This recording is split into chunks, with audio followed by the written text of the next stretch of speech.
In 2023, TKO bought the WWE for $21 billion. And at the start, things were going quite well. But recently, something just doesn't feel right. It feels like the soul of the company is slipping away with bold frauds, stupid releases, and general poor decisions. The vibe in the WWE feels different, and it's not in a good way. When TKO first bought WWE, they were saying all the right things. They spoke about growth, they spoke about global expansion, they set out to evolve sports entertainment. But if we're being completely honest, for true wrestling fans, this feels worse than when Vinnie Mac was in charge. I mean, come on. Justice for my boy R-Truth. And speaking of R-Truth, the thing that's upsetting the fans the most are these unreasonable budget cuts or releases. I mean, be for real. R-Truth, the man's a legend. For 17 years, the guy's been killing it with the WWE, and he's just had a match against his childhood hero, John Cena, and when it comes to merch sales, he's made the WWE a shit ton of money. He was genuinely one of the most charismatic characters they had on TV at this time, and they just let him go because of budget cuts.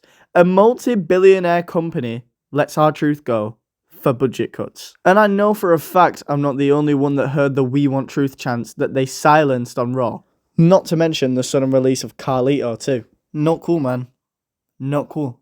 And another thing that isn't sitting well with the fans is the booking. And despite a few blips, Triple H was cooking 5-star meals for a long time. Like WrestleMania 40, flames. Absolute flames. But I don't think I'm alone when I say that recently it's fallen off heavily.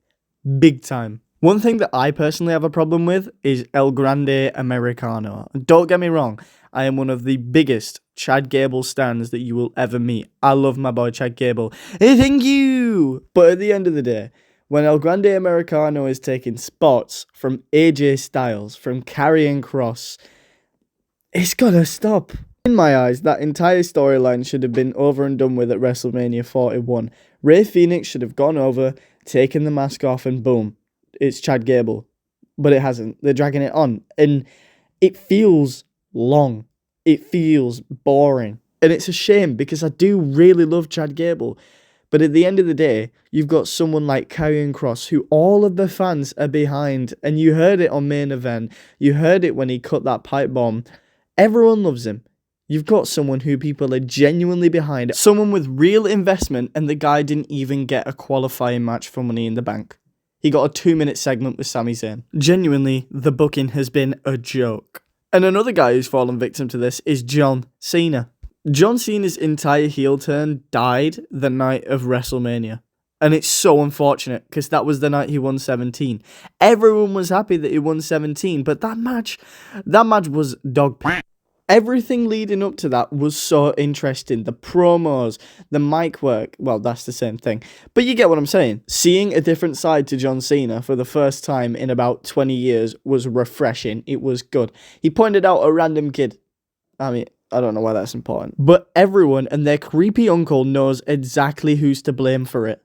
And that's the aforementioned bald fraud, Mr. Dwayne Johnson. When good old Dwayne made his return, when the final boss asked Cody Rhodes for his soul, we thought, yeah, Cody Rhodes is turning heel. And then we got something 10 times better. John Cena kicking Cody Rhodes in the nuts and busting him open with his watch. I mean, bruv, it was right there. Everyone was hooked. Everyone was like, oh, The Rock and John Cena. Oh, the final boss. And then, bro's gone. And the respect for The Rock has just gone completely downhill.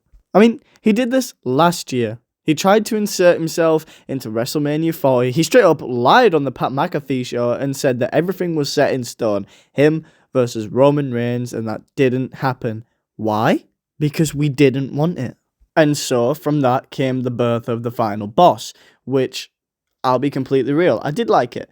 I did like it when it first came around, but now he's just injecting himself into storylines. He injected himself into Cody Rhodes' title reign for no reason, and now he's injecting himself into John Cena's farewell tour, which it doesn't need to happen. Well, I say he's injected himself, he hasn't even shown up since Cena turned heel. This is supposed to be a moment of respect. John Cena's farewell tour was supposed to be passing the torch, but in comes Dwayne, stepping into another spotlight that doesn't belong to him. I'm not saying that The Rock can't come back, but when you show up and make it all about you and say it's For the people, the people's champion. Actually do something with it.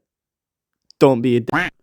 And one of the biggest scandals of this entire TKO deal is the movement of WrestleMania 42. WWE was all set to be in New Orleans for WrestleMania, and then they moved it.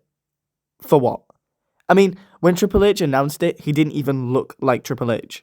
And now, New Orleans are hosting Money in the Bank in 2026, and people are assuming that WrestleMania is going to be in Saudi Arabia. But I don't know, at the end of the day, it all just feels a little bit fishy to me. It's all a little bit stinky poo. I'm not a big fan of it, but I still love wrestling. It's not going to change my opinion on it.